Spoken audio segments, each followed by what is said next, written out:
try to restate questions in your answer. Okay.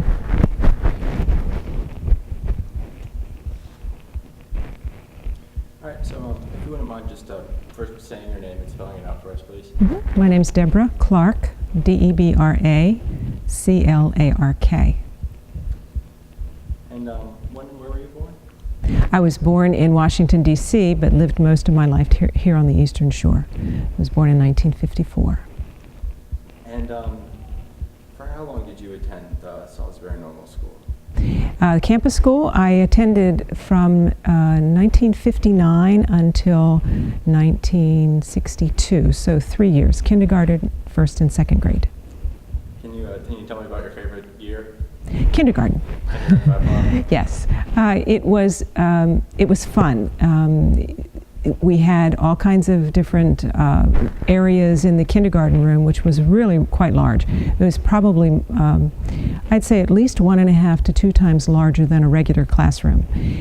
We had a playhouse, a big wooden playhouse that we could play in, and all kinds of other areas that we could play. And we had our nap area. We always had our little blankets that we would lay down on every day. How long did you take naps for? Gosh, well, of course, some days it seemed like it was forever, and other days I'd fall asleep and it seemed like it was nothing. But I'd say probably about a half an hour.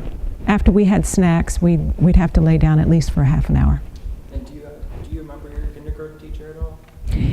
I think it was Mrs. Bennett, or Miss Bennett. She actually was the daughter of James M. Bennett, who is the high school is named after her father. Oh, wow. Yes, Ruth Bennett was her name, and she's still living, actually.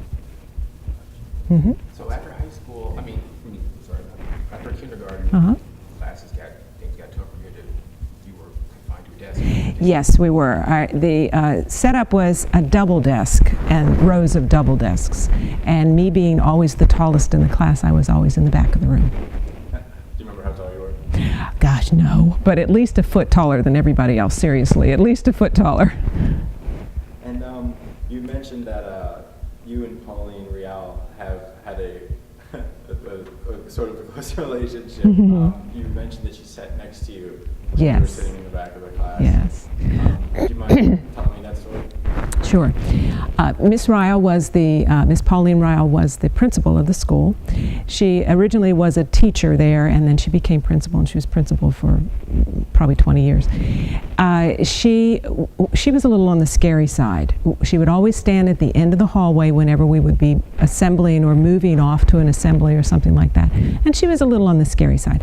But this one day she came in, and like I said, I sat at the very back of the room, and this one day she came in and she sat next to me. There was nobody sitting there, and we were taking a test, and a quiz, and the quiz was written up on the board. Well, I had very poor eyesight, and nobody realized how bad it was at that point, so I couldn't see the test. And she asked me why I wasn't doing the test. Well, of course, being Miss Ryle sitting next to me and not being able to look, I started crying, and I said I couldn't see. So she immediately went up and told the teacher, and the teacher sat me closer to the room.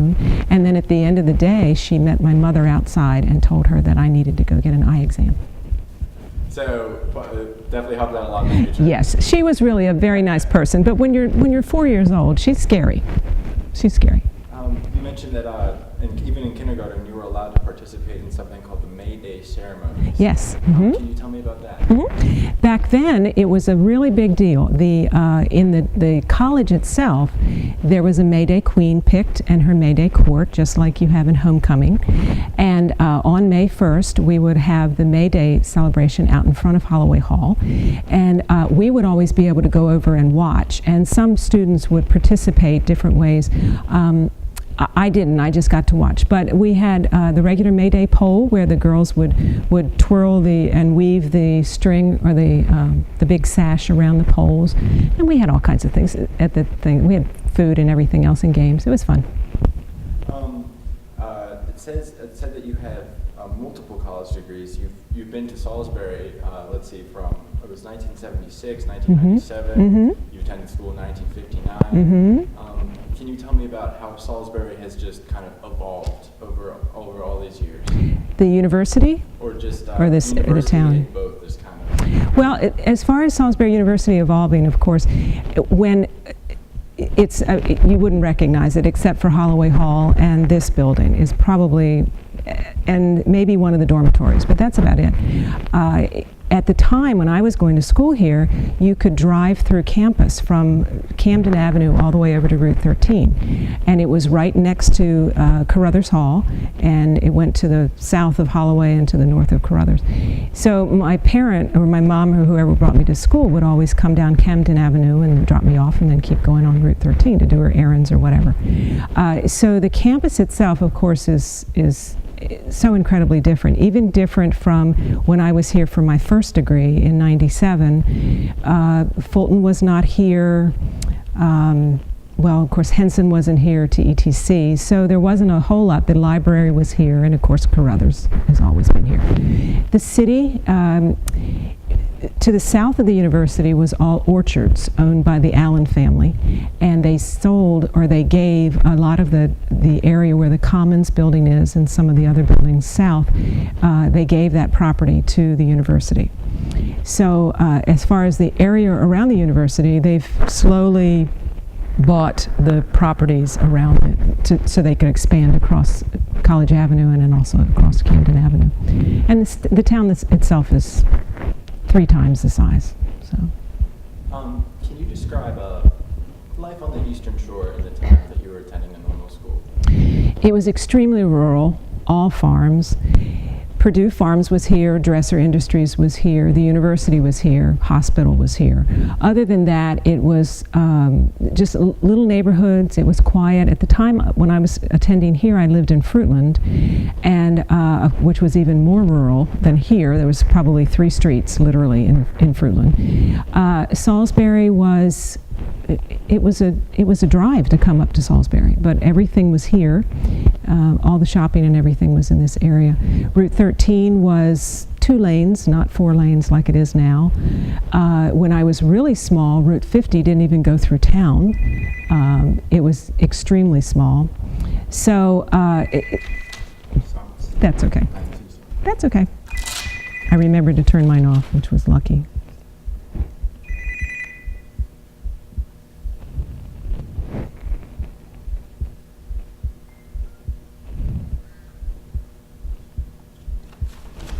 Sorry. That's okay. Sorry. If you want to, I don't know, can you start? I'll go back to the Route 50 part. Yeah. Route 50 was not, there was a very small 1-lane road that was Route 50 downtown, actually where the intersection of Division and Route 50, where the courthouse is, there used to be a house right in the middle of where Route 50 is. So big changes, big changes. So why did you leave in 2nd grade? Well, we moved to another house actually in Salisbury, but I decided, well, my parents decided that it was time for me to go to public school instead of the private school. So I went to Pinehurst, which is maybe 2 blocks from here, not very far. And were you affiliated in any way with the normal school prior to attending? Like, did you know a teacher or a colleague or just anyone who had been there before? No, when I was here in Carruthers? No. My parents just decided to try this private school, which was the only private school in town. And it worked out well for my brother. I think he went through 6th grade. For me, I was glad to move on to Pinehurst. We changed. So what did you guys do for fun? Being such a rural area, what did you guys do during, I guess, your time here for fun? When we were here in school? Yeah, when you attended being such a rural area, what did you students do for fun? When we were in school or when we were just outside of school?